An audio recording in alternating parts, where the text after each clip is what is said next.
Woohoo! Hello, everyone. It's G here. It's Gayon here. Welcome. It's Saturday, May 20th, 2023. Woohoo! How's everyone doing? Welcome.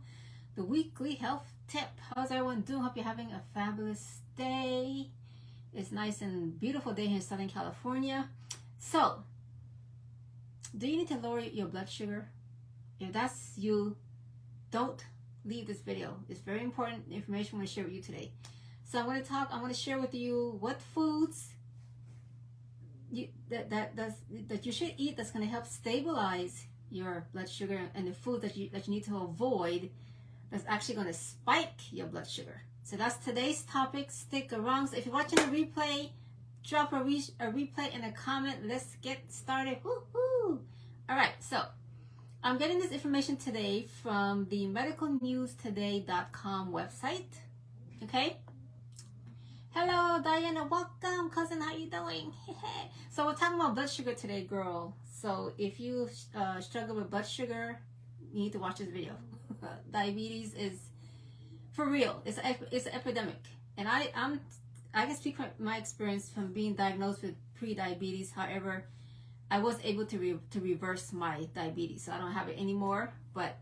And this is why I'm doing these videos. I'm share as I do these weekly. I want to share with you some tips what I did to help me reverse it. So today, let's talk about the foods that help to stabilize your blood sugar. So if that's the issue, which I know most of us have diabetes, this is an epidemic. Okay, so we need to pay attention to our health. So number one, non-starchy vegetables. So I'm going to share some foods that's going to help stabilize it. Then I'm going to talk about foods that you should avoid that spikes your blood sugar. Okay, so we're talking about non-starchy vegetables. What are examples of this? Okay, carrots, bean sprouts, broccoli, asparagus, cauliflower, cucumber, cabbage, salad greens such as arugula, spinach, and lettuce. So those are non-starchy vegetables. So those are foods that you want to incorporate in your diet. Okay, next is whole grains. Examples: whole grain crackers, popcorn, brown rice, whole wheat pasta, whole grain cereal, quinoa, whole oats or oatmeal, whole grain bread, pitas, and tortillas. Now, if you're really at pre-diabetes and you're really struggling with diabetes, some of this stuff I wouldn't suggest you eat. Like breads, I just had to cut out breads entirely. Okay, I eat bread once in a while. I used to eat it every day for breakfast. I had to cut that out. So I do eat bread, but it's in maybe once or twice a week. So I cut back on bread. So it depends on where you are, like how serious is your diabetes. Like if it's really serious and you really got to step up to the plate and you really have to cut back on some of the stuff. So whole grains, I'll give you some examples of that. So if you are watching this video and if diabetes, if you know anybody, let's just say this: do you know anybody like that friends and family directly that have diabetes? Do you? If you do, let's drop a 1 in the comments, because I know everybody probably does. Okay, because I know I can name a ton of people that I know that has diabetes in my family, friends, etc.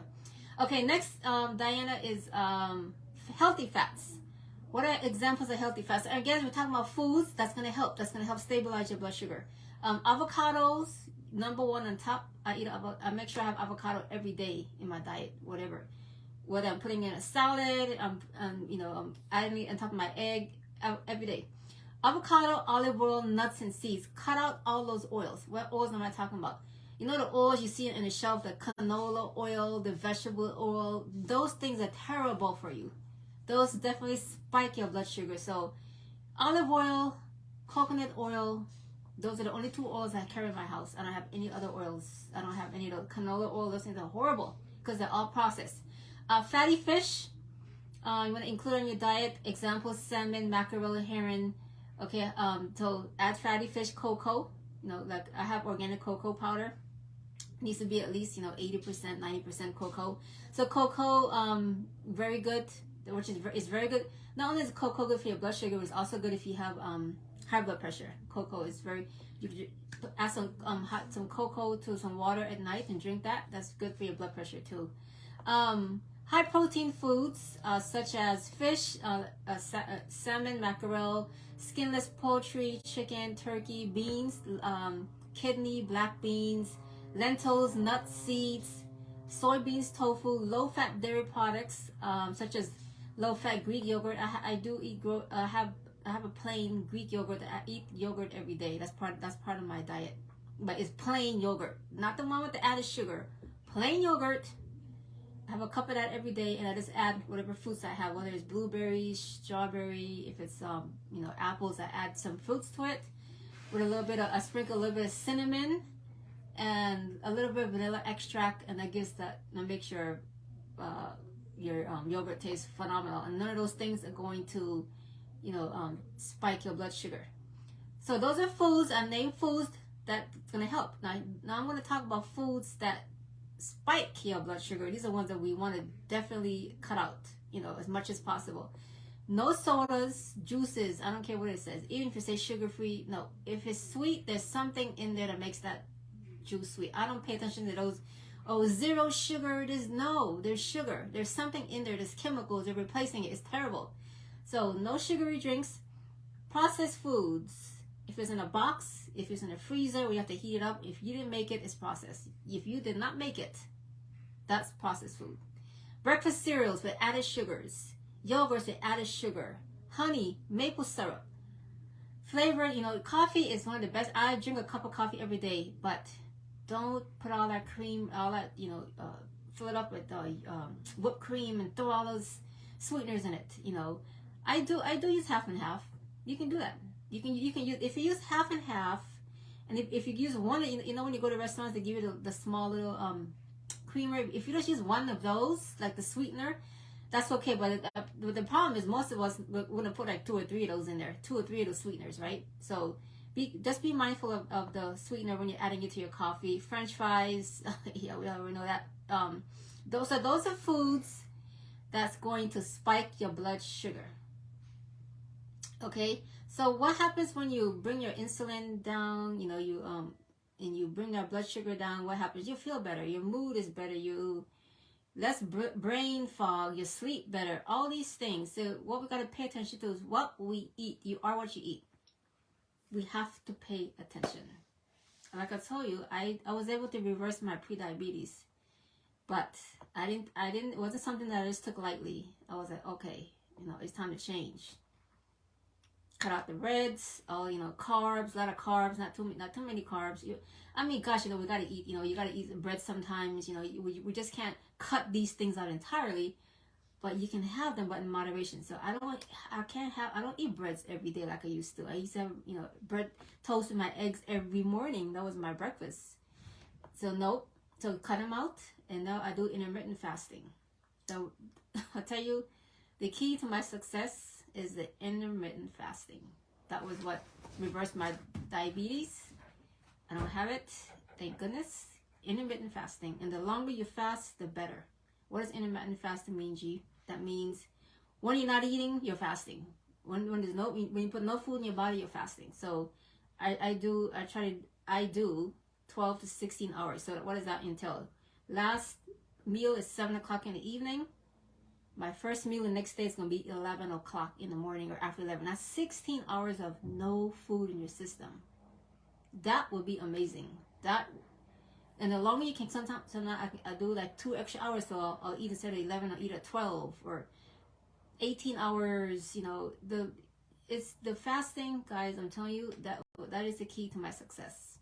That's what helped me to reverse prediabetes. So if you can fast 12 hours, 16 hours, 18 hours every day, and it's not hard to do after you do it. I've been doing it for months now, so I got used to it. I skip breakfast. It's not the most important meal of the day. That's a lie. The longer you fast, the better. Fasting is, breakfast is basically when you break your fast. So you don't have to break your fast at 8 in the morning. You can break your fast at 11 o'clock in the afternoon or in the morning. But intermittent fasting is the key to your success. I'm telling you. You gotta practice that. That's what helped me, and I'm just giving you throwing that out there. So if you're listening, try it. Start with 12 hours. Schedule your eating. I schedule my eating. So I know by 7 o'clock at night, after 7 o'clock, I'm not eating anymore. I'm done.